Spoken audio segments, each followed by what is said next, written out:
नमः शिवाय। हर हर महादेव।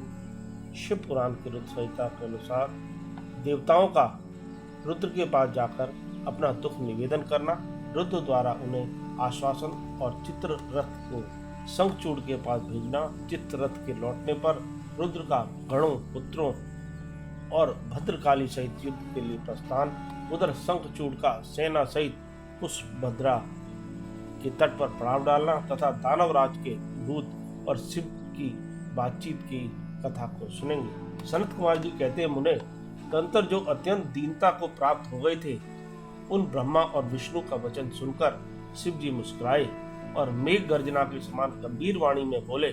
शिव जी ने कहा, हे ब्राह्मण, तुम लोग शंखचूड़ द्वारा उत्पन्न हुए भय को सर्वथा त्याग दो, निसंदेह तुम्हारा कल्याण होगा। मैं शंखचूड़ का सारा वृत्तांत यथार्थ रूप से जानता हूँ। यह पूर्व जन्म में एक गोप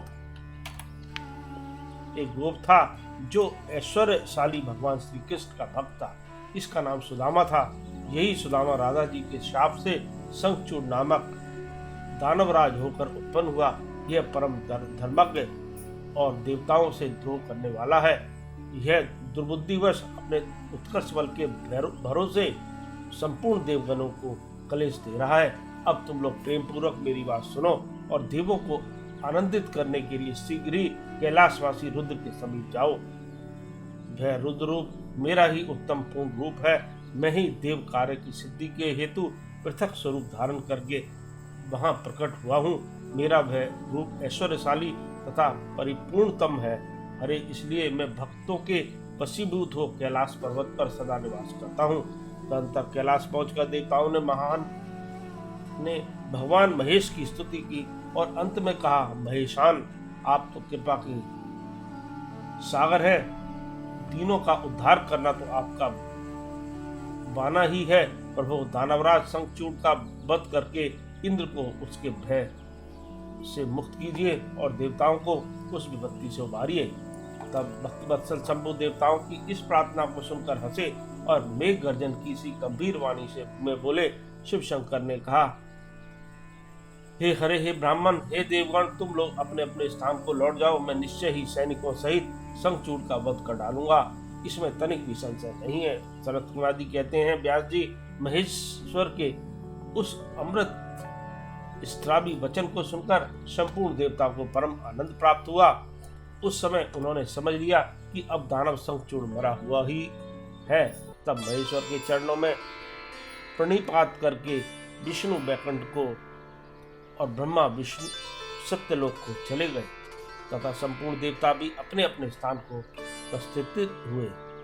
उधर उन महारुद्र ने, जो परमेश्वर दुष्टों के लिए काल रूप और सत्य पुरुषों की गति है, देवताओं की इच्छा से अपने मन में शंखचूड़ के वध का निश्चय किया। तब उन्होंने प्रसन्नता पूर्वक अपने प्रेमी गंधर्वराज चित्ररथ को दूत बनाकर शीघ्र ही शंखचूड़ के पास भेजा। चित्ररथ ने वहां जाकर शंखचूड़ को खूब समझाकर कहा, परंतु उसने बिना युद्ध किए देवताओं को राज्य लौटाना स्वीकार नहीं किया और कहा, मैंने ऐसा दृढ़ निश्चय कर लिया है कि महेश्वर के साथ युद्ध किए बिना न तो मैं राज्य ही वापस कर दूंगा और न अधिकारों को ही लौटाऊंगा। तू कल्याणकर्ता रुद्र के पास लौट जा और मेरी कही बात यथार्थ रूप से उनसे कह दे। वे जैसा उचित समझेंगे वैसा करेंगे। तू व्यर्थ बकवाद मत कर। सनत कुमार जी कहते हैं, मुनि श्रेष्ठ, यों कहे जाने पर शिवदत्त पुष्पदंत अपने स्वामी महेश्वर के पास लौट गया और उसने सारी बातें ठीक ठीक कह दी। तब उस दूत के वचन को सुनकर देवताओं के स्वामी भगवान शंकर को क्रोध आ गया। उन्होंने अपने वीरभद्र आदि गणों से कहा। रुद्र बोले, हे वीरभद्र, हे नंदन क्षेत्रपाल, आठों भैरव, मैं आज शीघ्र ही शंखचूड़ का वध करने के निमित्त चलता हूँ। अतः मेरी आज्ञा से मेरे सभी बलशाली आयुधों से लैस होकर तैयार हो जाएं और अभी अभी कुमारों स्वामी कार्तिक और गणेश के साथ रथ यात्रा करें। भद्रकाली भी अपनी सेना के साथ युद्ध के लिए प्रस्थान करे। सनत कुमार जी कहते हैं, मुने ऐसी आज्ञा देकर शिव जी अपनी सेना के साथ चल पड़े। फिर तो सभी वीरगण हर्षमग्न होकर उनके पीछे पीछे चलने लगे। इसी समय संपूर्ण सेनाओं के अध्यक्ष स्कंद और गणेश भी हर्ष से भरे हुए कवच धारण करके सशस्त्र शिव जी के निकट आ पहुंचे। फिर वीरभद्र, नंदी, महाकाल, सुद्रक, विशालाक्ष, वाण, पिंगलाक्ष, विकम्पन, विरूप, विकृति, मणिभद्र, बास्कल, कपिल, दीर्घदृष्टम, विकार, ताम्रलोचन, कालंकर, बलिभद्र, कालजिन, कुटीचर, दुर्जय और दुर्गम आदि गणनायक जो प्रधान सेनापति थे शिव जी के साथ चले। उनके गणों की संख्या करोड़ों थी। आठों भैरव, एकादश भयंकर रुद्र, आठों वसु, इंद्र, 12 आदित्य, अग्नि, चंद्रमा, विश्वकर्मा, दोनों अश्विनी कुमार, कुबेर, यम, निद्रति, नलकुबर, वायु, वरुण, बुध, मंगल तथा अन्यान्य ग्रह, पराक्रमी, कामदेव, उग्रदृष्टम, उग्रदंड, कोरट तथा कोठब आदि ने भी शीघ्र ही महेश्वर का अनुगमन किया। स्वयं महेश्वरी देवी भद्रकाली भी 100 भुजा धारण करके शिव जी के साथ चली। वे उत्तमोत्तम रत्नों से बने हुए विमान पर आरूढ़ थी। उनके शरीर पर लाल चंदन का अनुलेप लगा था और लाल वस्त्र शोभा पा रहे थे। वे हर्षमग्न होकर हस्ती, नास्ती और उत्तम स्वर से गान करते हुए अपने भक्तों को अभय तथा शत्रुओं को भय प्रदान कर रही थी। उनकी 1 योजन लंबी भीषणाकार जिब्या लपलपा रही थी। वे अपने हाथों में शंख, चक्र, गदा, पद्म, ढाल, तलवार, धनुष, बाण, 1 योजन विस्तार वाला गहरा गोलाकार खप्पर, गगनचुंबी त्रिशूल, 1 योजन लंबी शक्ति, मुद्गर, मूसल, वज्र, हट, खड़ग, तीखा फलक, वैशन वास्त्र, बारुण शास्त्र, वायव्यास्त्र, नागपाश, नारायणास्त्र, गंधर्वास्त्र, ब्रह्मास्त्र, गौड़ास्त्र, पाशुपतास्त्र, जृंभनास्त्र, पर्वतास्त्र, महान पराक्रमी सूर्यास्त्र, काल, महनल, महेश्वरास्त्र, यमदंडास्त्र, सम्मोहनास्त्र तथा समर्थ दिव्य अस्त्र और अन्य सैकड़ों दिव्यास्त्र धारण किए हुए थे। करोड़ों योगिनियों तथा डाकनियों उनके साथ थी। फिर भूत, प्रेत, पिशाच, कुष्मांड, ब्रह्म राक्षस, बेताल राक्षस, यक्ष और किन्नर आदि से घिरे हुए स्कंद ने पिता के पास आकर उन चंद्रशेखर को प्रणाम किया और उनकी आज्ञा से पार्श्व भाग में स्थित होकर सहायक का स्थान ग्रहण किया। तदनंतर रुद्र पधारी शंभु अपनी सारी सेनाओं को एकत्रित करके शंखचूड़ के साथ लोहा लेने के लिए निर्भयता पूर्वक आगे बढ़े और देवताओं का उद्धार करने के लिए चंद्रभागा नदी के तट पर मनोहर वटवृक्ष के नीचे खड़े हो गए। व्यास जी कहते हैं, उधर जब शिवदूत चला गया तब प्रतापी शंखचूड़ ने महल के भीतर जाकर तुलसी से वह सारी वार्ता कह सुनाई। शंखचूड़ ने कहा, देवी शंभु के दूत के मुख से मैं युद्ध के लिए उद्यत हुआ हूँ और उनसे जूझने के लिए मैं निश्चय ही जाऊंगा। तुम इसके लिए मुझे आज्ञा दो। जो कहकर उस ज्ञानी ने अपनी क्रिया को नाना प्रकार से समझाया। फिर ब्रह्म मुहूर्त में उठकर प्रातः कृत्य समाप्त किया और पहले नित्य क्रम पूरा करके बहुत सा दान दिया। तत्पश्चात अपने पुत्र को संपूर्ण दानवों के राज्य पर अभिषेक करके उसे अपनी भार्या, राज्य और सारी संपत्ति समर्पित कर दी। उन्हें जब उसकी प्रिया तुलसी रोती हुई उसकी रण यात्रा का निषेध करने लगी तब राजा शंखचूड़ ने नाना प्रकार की कथाएं कहकर उसे ढांढस बधाया। तदनंतर उस समादृत दानवराज ने कब्ज धारण करके युद्ध करने के लिए उद्यत हो अपने वीर सेनापति को बुलाकर उसे आदेश देते हुए कहा। शंखचूड़ बोला, सेनापति, मेरे सभी वीर जो संपूर्ण कार्यों में कुशल और समर में शोभा पाने वाले हैं, आज कवच धारण करके युद्ध के लिए प्रस्थान करें।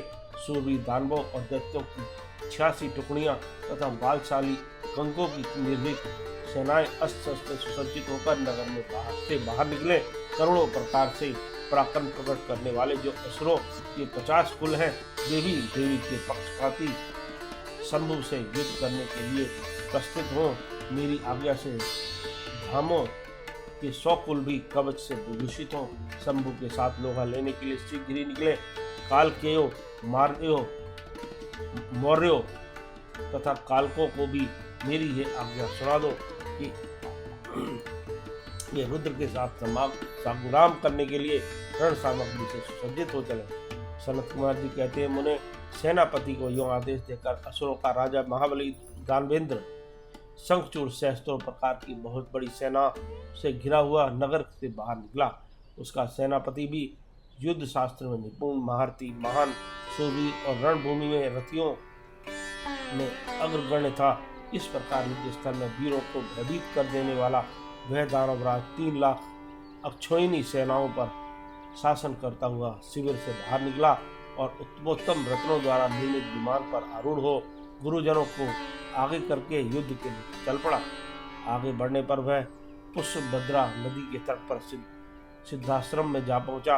वहां एक मनोहर वट वृक्ष विराजमान था। वह सिद्धि क्षेत्र सिद्धों का उत्तम सिद्धि प्रदान करने वाला था।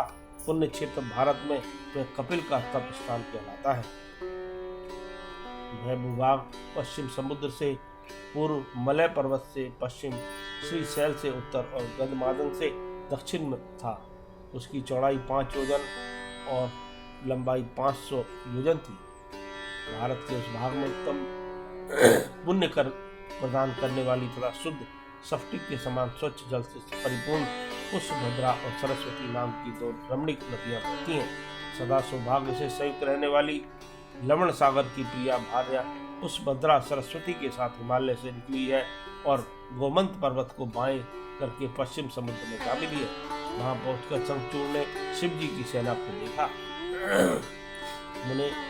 उसने पहले शिव जी के पास एक दानवेश्वर को दूत के रूप में भेजा। उसे शिव जी से युद्ध न करने के लिए कहा और शिव जी ने उसे देवताओं का राज लौटा देने की बात कही। अंत में महेश्वर ने कहा, दूत, हम किसी का भी पक्ष नहीं लेते, क्योंकि हम तो कभी स्वतंत्र रहते ही नहीं, सदा भक्तों के अधीन रहते हैं और उनकी इच्छा से ही उन्हीं का कार्य करते रहते हैं। देखो, पूर्व काल में ब्रह्मा की प्रार्थना से पहले प्रलय समुद्र में श्री हरि और दैत्य श्रेष्ठ मधु केटव का भी युद्ध हुआ था। पुनः भक्तों के हितकारी उन्हीं श्री विष्णु ने देवताओं की प्रार्थना करने पर प्रहलाद के कारण हिरण्यकश्यप का वध किया था। तुमने यह भी सुना होगा कि पहले जो मैंने त्रिपुरों के साथ युद्ध करके उन्हें भस्म कर डाला था, वह भी देवी की प्रार्थना पर भी हुआ था। पूर्व काल में सर्वेश्वरी जगजननी का जो शुभ आदि के साथ युद्ध हुआ था और जिसमें उन्होंने उन दैत्यों का वध कर डाला था, वह भी देवताओं की प्रार्थना करने पर ही घटित हुआ था। वे ही सभी देवगण आज ही ब्रह्मा के शरणापन्न हुए थे। तब वे उन देवताओं और श्री हरि के साथ मेरी शरण में आए थे। दूत, इस प्रकार ब्रह्मा, विष्णु और देवगणों की प्रार्थना के वशीभूत हो देवों का अधीश्वर होने के कारण मैं भी युद्ध के लिए आया हूँ। तुम भी तो महात्मा श्री कृष्ण के श्रेष्ठ पार्षद हो। अब तक जो दैत्य मारे गए हैं, उनमें से कोई भी तुम्हारी समानता नहीं कर सकता। इसलिए राजन, देव कार्य की सिद्धि के लिए तुम्हारे साथ युद्ध करने में मुझे कौन सी बड़ी लज्जा होगी? अर्थात कुछ नहीं, क्योंकि मैं ईश्वर हूँ और देवताओं ने मुझे विनय पूर्वक भेजा है। अतः तुम जाओ और शंखचूड़ से मेरी बात कह दो। वह जैसा उचित समझेगा वैसा करेगा। मुझे तो देवताओं का कार्य करना ही है। क्यों कहकर कल्याणकर्ता महेश्वर चुप हो गए। तब शंखचूड़ हुआ वह दूत था और उसके पास चल दिया। इस प्रकार रुद्र संहिता का यह अध्याय समाप्त हुआ। ओम नमः शिवाय। हर हर महादेव।